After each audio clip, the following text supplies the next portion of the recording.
और अब खबरें देखेंगे उत्तराखंड की। बद्रीनाथ मंदिर और आसपास के क्षेत्रों में भूगर्भीय सर्वे किया जाएगा। आज से ये सर्वे शुरू होगा। इसरो की टीम के साथ साथ दूसरे वैज्ञानिक संस्थानों की टीम भी यहां पर पहुंचेगी सर्वे करने के लिए। और इसके साथ ही बद्रीनाथ धाम में प्राकृतिक स्रोतों पर भी अध्ययन किया जाएगा। आपको बता दें कि केंद्र सरकार ने भूगर्भीय सर्वे टीम का गठन किया है और टीम आज पहुंचेगी बद्रीनाथ धाम और यहां पर सर्वे का काम शुरू किया जाएगा। और ज्यादा जानकारी के साथ में नितिन सेमवाल फोन लाइन पर जुड़ गए हैं। नितिन, आज इसरो की टीम पहुंचेगी और साथ ही कुछ और भी वैज्ञानिक संगठन है जो कि सर्वे करने के लिए पहुंचेंगे, लेकिन इस सर्वे का उद्देश्य क्या रखा गया है और वो आसपास कौन कौन से क्षेत्र होंगे जहां पर सर्वे होगा?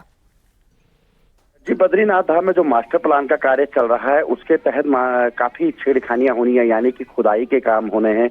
और बद्रीनाथ धाम के मंदिर परिसर के आसपास के इलाके से जो तप्त कुंड की तरफ जो गर्म पानी आता है उस पर रिसर्च किया जाना है। क्या खुदाई के दौरान वो जलधारा प्रभावित हो सकती है या वहां पे कुछ ऐसी स्थिति लैंडस्लाइड की पैदा हो सकती है खुदाई से, तो उसका पूरा अध्ययन ये वैज्ञानिक संस्थान करेंगे।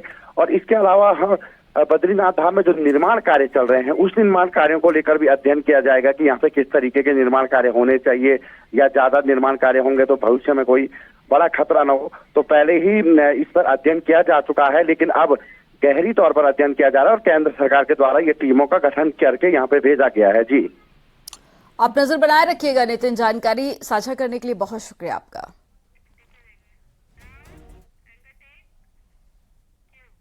जमरानी बांध को केंद्र की मंजूरी मिलने के बाद में मुख्यमंत्री पुष्कर सिंह धामी ने शनिवार को मीडिया से बात की।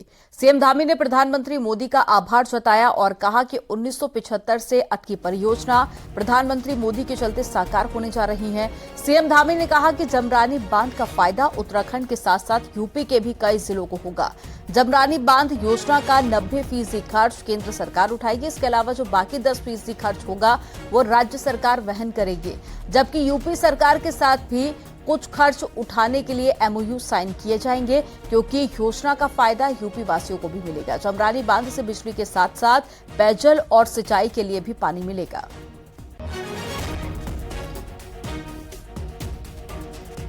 योजना में जो विद्युत उत्पादन होगा वो उस पर केवल उत्तराखंड का हक होगा, यानी कि बिजली पूरी तरह से उत्तराखंड की होगी। और पानी का जो बंटवारा है सभी राज्यों के अनुसार जो 1994 का समझौता है उसके अनुरूप होगा। मैं प्रधानमंत्री जी का बहुत हृदय से उनका धन्यवाद करता हूं कि बहुत लंबे समय से निर्माणाधीन और स्वीकृति जिनको नहीं मिल पा रही थी उन सभी को स्वीकृति मिली है।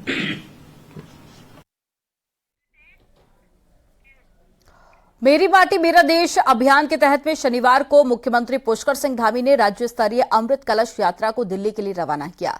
सीएम ने शहीद परिवारों को नमन किया और कहा कि उनके परिवारों के साथ सरकार खड़ी है। इस अमृत कलश यात्रा में शहीदों के घरों से लाए गए कलश पर श्रद्धांजलि अर्पित की गई और 31 अक्टूबर को दिल्ली में कर्तव्य पथ पर शहीदों के लिए कार्यक्रम होगा और उसी के लिए अमृत कलश में शहीदों के आंगन की मिट्टी भेजी गई है।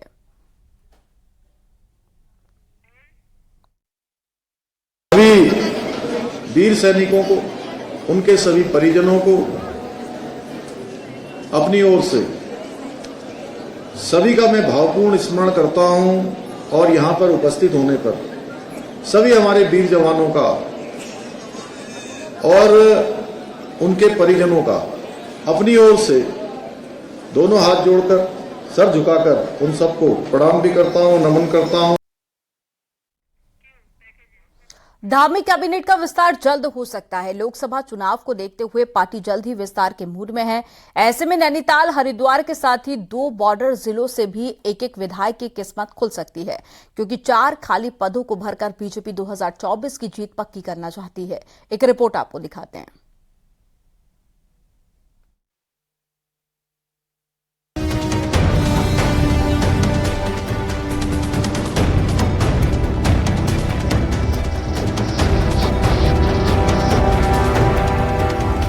मुख्यमंत्री पुष्कर सिंह धामी अभी 7 मंत्रियों के साथ दूसरी बार सरकार चला रहे हैं, पर बाकी विधायकों की नजर खाली पड़े 4 मंत्री पदों पर है।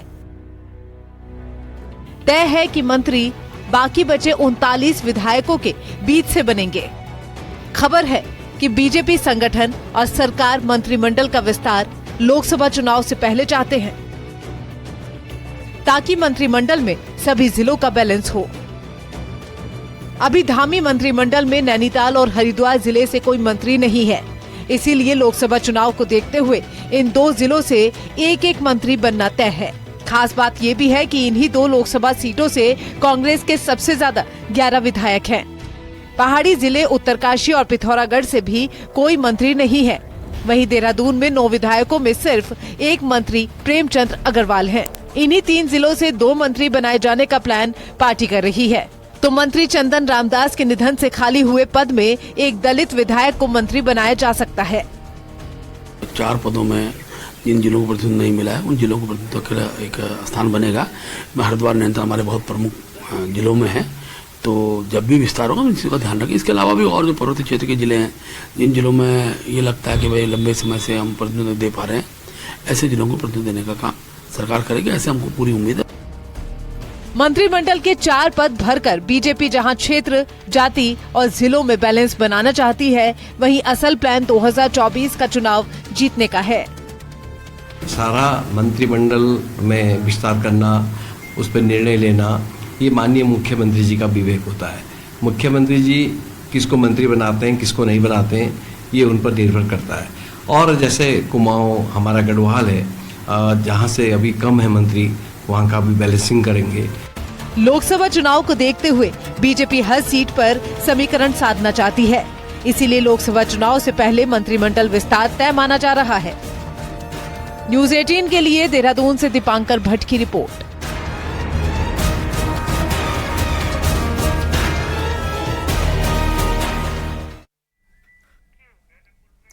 उद्यान घोटाले के नाम आने के बाद में बीजेपी संगठन ने बीजेपी विधायक प्रमोद नैनवाल से जवाब तलब किया है, जिसके बाद में प्रमोद नैनवाल ने संगठन के सामने अपना पक्ष रखा है।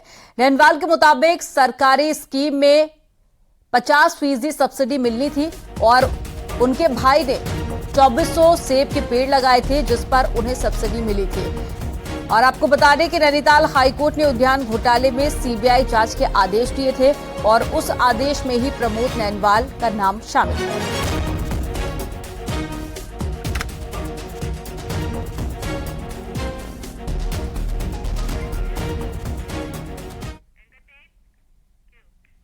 उद्यान विभाग में हुए करीब 600 करोड़ के घोटाले की सीबीआई जांच होनी है। रानीखेत के बीजेपी विधायक प्रमोद नैनवाल का जिक्र सीबीआई जांच ऑर्डर में है, जिसके बाद में रानीखेत विधायक प्रमोद नैनवाल ने कहा कि एप्पल मिशन सरकार की स्कीम है, जिसके तहत में उनके भाई सतीश नैनवाल ने भी सेब के पेड़ लगाए हैं, जो कि एक किसान है। प्रमोद नैनवाल ने कहा कि करीब 60 से ज्यादा जनप्रतिनिधियों ने इस मिशन की तारीफ में लिखा कि ऐसी ही तारीफ उन्होंने भी की थी, लेकिन उनके खिलाफ जो भी हो रहा है वो सब राजनीतिक दुश्मनी के चलते हो रहा है।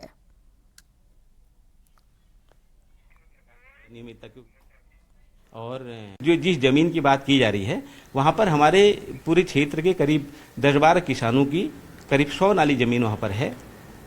और उस जमीन में चूंकि मुख्यमंत्री ये पलायन रोकथाम योजना के अंतर्गत 50% पैसा किसान देगा और 50% सब्सिडी मिलेगी, एक योजना चली थी। उस योजना के अंतर्गत वहाँ के किसानों ने भी और छोटे भाई ने भी उसमें आवेदन किया और पेड़ जब आए तो उसके बाद उद्यान विभाग के जो माली थे वो खुद आकर के पेड़ लगा गए। उद्यान विभाग में हुए घोटाले को पूर्व मुख्यमंत्री हरीश रावत ने बड़ा घोटाला बताया। हरीश रावत ने कहा कि इस घोटाले के टॉप पर मंत्री हैं या फिर सचिव, ये मुख्यमंत्री को राज्य की जनता को बताना होगा। हरीश रावत के मुताबिक अकेले डायरेक्टर ये सब नहीं कर सकता, इसलिए डायरेक्टर ने उद्यान विभाग के बाकी अफसरों को भी साथ जोड़ा है। इसलिए मुख्यमंत्री को इस घपले के टॉप को तय करके दंड देना चाहिए।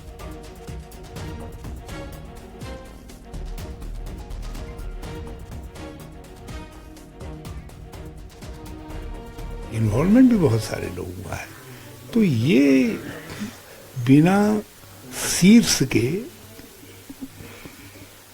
अप्रूवल के या कनाइवेंस के नहीं हो सकता।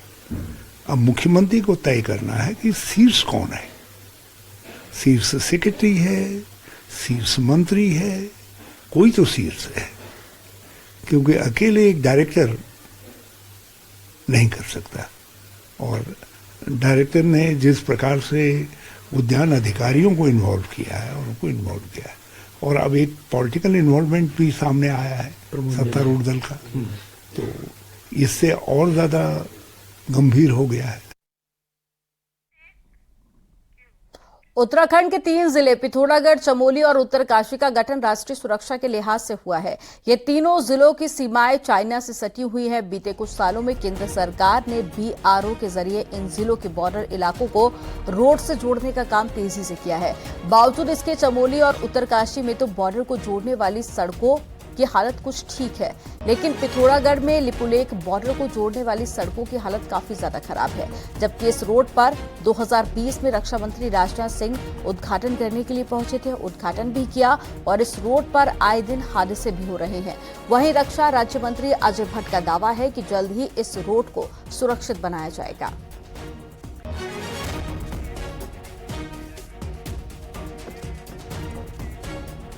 और ज्यादा जानकारी के साथ में विजयवर्धन उप्रेती जुड़ गए हैं पिथौरागढ़ से। विजयवर्धन, 2020 में यहां पर केंद्रीय मंत्री पहुंचते हैं, जिसके बाद में बड़े बड़े दावे और वादे किए जाते हैं, लेकिन अभी साल 2023 में हालात फिर वैसे ही बने हुए हैं। आखिर क्या कारण है? यहां पर काम नहीं हुआ है या फिर दोबारा से सड़क खराब हो गई है? जी, मैं आपको बताऊं 2020 में भी जब इस सड़क का उद्घाटन हुआ था, सिर्फ इसमें कटिंग हुई थी। और ये सड़क इतनी महत्वपूर्ण है क्योंकि चाइना और नेपाल बॉर्डर को जोड़ती है। इसके अलावा आदि कैलाश, ओम पर्वत, जो कि धार्मिक पर्यटन के बड़े केंद्र हो सकते हैं, उनको भी ये कनेक्ट करती है। और बॉर्डर के खासकर ब्यास का जो इलाका है, ब्यास घाटी जिसे हम कहते हैं, उन पूरे के पूरे 7 गांव को ये बॉर्डर के इलाके को जोड़ती है। 2020 में भी कटिंग के बाद ये दावा किया गया था कि जल्दी ही इस सड़क को बेहतर किया जाएगा, लेकिन अभी भी इस सड़क में लगातार खतरा बना हुआ है। पिछले 20 दिनों के भीतर की अगर हम बात करें तो 13 लोग इस सड़क में अपनी जान गंवा चुके हैं। सुरक्षा बल ITBP हो, SSB हो या सेना के जवान हो, आए दिन इसी सड़क से आवाजाही करते हैं। उनकी जरूरत का सामान इधर ही से जाता है। बावजूद इसके BRO इस सड़क को लेकर उस तरीके से गंभीर नहीं दिखता है जितना गंभीर उसको होना चाहिए था। हालांकि केंद्र सरकार हो या राज्य सरकार हो, कई दफा ये बात कह चुकी है कि इस सड़क को बेहतर बनाया जाएगा, बॉर्डर की जो कनेक्टिविटी है उसे बेहतर किया जाएगा। अभी PM नरेंद्र मोदी भी उस इलाके को गए थे, आदि कैलाश के उन्होंने दर्शन किए थे। तो उसके बाद लगातार ये मांग तेज जोर पकड़ रही है कि इस सड़क को कम से कम सुरक्षित बनाया जाए, चाहे स्थानीय लोग हो, धार्मिक पर्यटक हो या सेना हो, ITBP हो, SSB हो, उनकी कनेक्टिविटी आसान हो सके। जी, जानकारी साझा करने के लिए बहुत शुक्रिया आपका। आपने वैसे तो संस्कृति के कई रंग देखे होंगे, लेकिन आज हम आपको भारत चीन सीमा से सटी शौका संस्कृति से रूबरू कराते हैं, जिनके अनोखे रंग हल्द्वानी में देखे जा रहे हैं।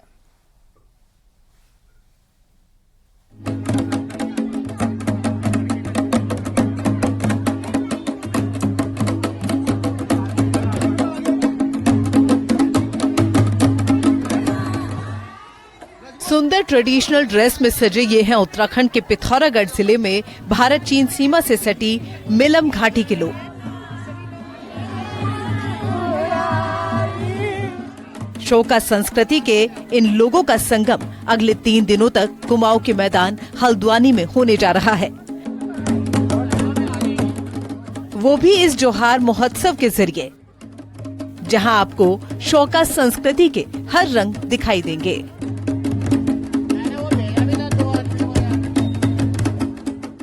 ये हमारा जोहार महोत्सव विगत 100 साल से हम हल्द्वानी में करते हैं और हमारा मुख्य उद्देश्य अपनी संस्कृति को अक्षुण्ण रखना और संवर्धन करना है। बीच में एक बार विलुप्ति के कगार पे आ गया था, लेकिन कई लोगों ने प्रयास किया। जोहार महोत्सव जब से स्टार्ट हुआ था, सबसे हम लोग अपने जेवर के बारे में, अपने घाघरा, कमला, खोपी के बारे में और अच्छे से जानने लगे। हम बचपन में अपने दादी लोग को देखते थे इसको पहनते हुए।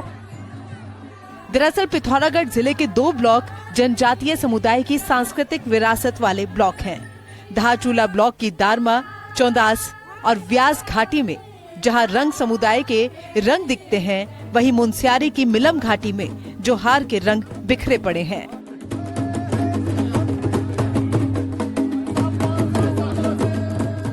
जो इस तरह के महोत्सव के जरिए लगातार गहरे हो रहे हैं।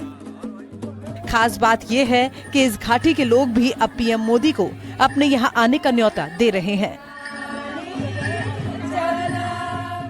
ये हमारी संस्कृति है, इस पर हमें अच्छा मौका मिलता है अपना पहनावा दिखाने के लिए, पहनने के लिए, जो भी है अपना कल्चर दिखाने के लिए।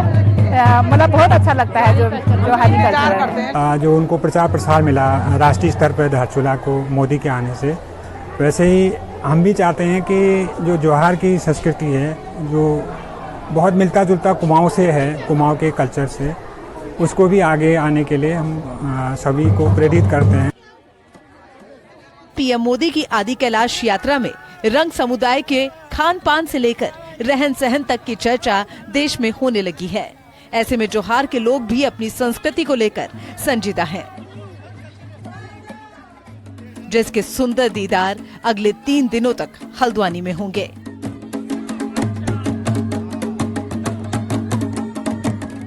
हल्द्वानी से न्यूज 18 के लिए शैलेंद्र नेगी की रिपोर्ट।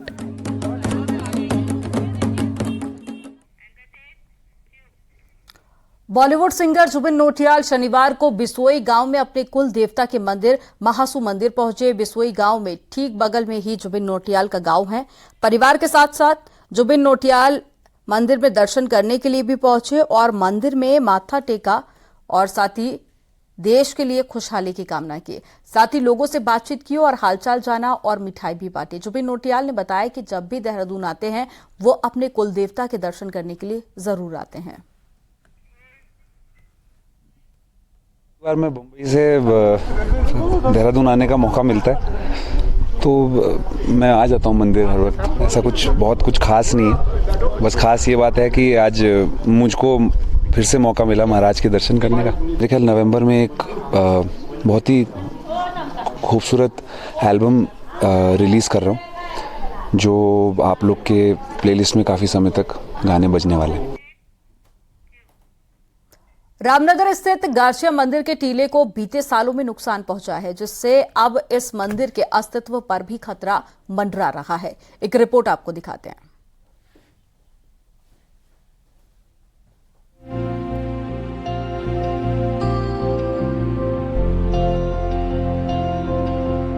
रामनगर में गिरजा माता का मंदिर अब सिर्फ एक टीले में स्थित है,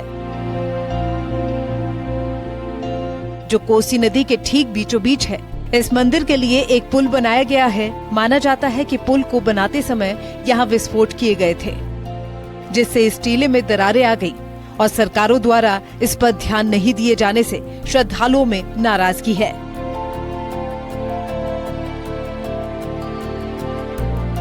देखिए जी, लाखों लोगों की आस्था का केंद्र है गर्जिया मंदिर, और इस पे जो वर्षों से ये दरारें पड़ी हुई हैं और शीघ्र ही शीघ्र इसका जीर्णोद्धार होना चाहिए और इसमें एक सुरक्षा कवच लगाया जाना चाहिए ताकि वह आस्था का केंद्र हमारा बचा रहे।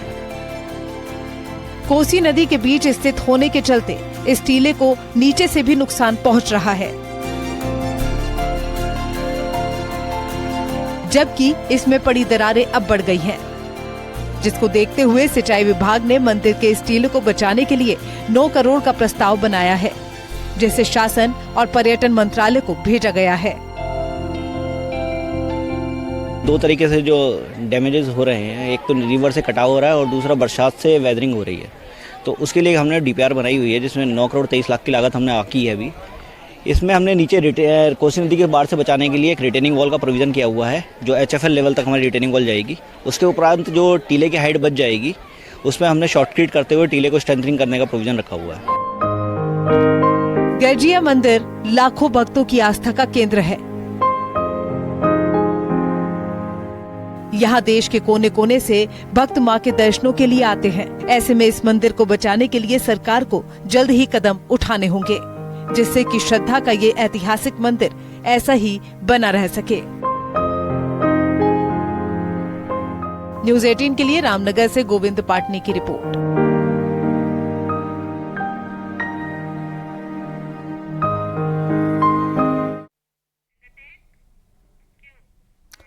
और अब आपको पहाड़ से जुड़ी हुई 10 बड़ी खबरें दिखाएंगे फटाफट अंदाज में। प्रदेश में हुए उद्यान घोटाले को लेकर कांग्रेस सड़कों पर उतर आई है। शनिवार को रामनगर में कांग्रेस कार्यकर्ताओं ने इसको लेकर प्रदेश सरकार का पुतला फूंका। उद्यान घोटाले में सीबीआई जांच के आदेश के बाद में कांग्रेस हमलावर हो गई है, जिसके बाद में बागेश्वर में कांग्रेस ने सरकार का पुतला दहन किया। काशीपुर के गणेशपुर गांव में पुलिस की 2 बाइक और शराब माफियाओं ने आग लगा दी, जिसके बाद में पुलिस ने 4 आरोपियों के खिलाफ मुकदमा दर्ज किया। रामनगर के क्यारी में निर्माणाधीन वेलनेस रिजॉर्ट के अतिक्रमण को प्रशासन ने तोड़ दिया है। प्रशासन की टीम ने रिजॉर्ट के कुछ हिस्सों पर अतिक्रमण पाया था।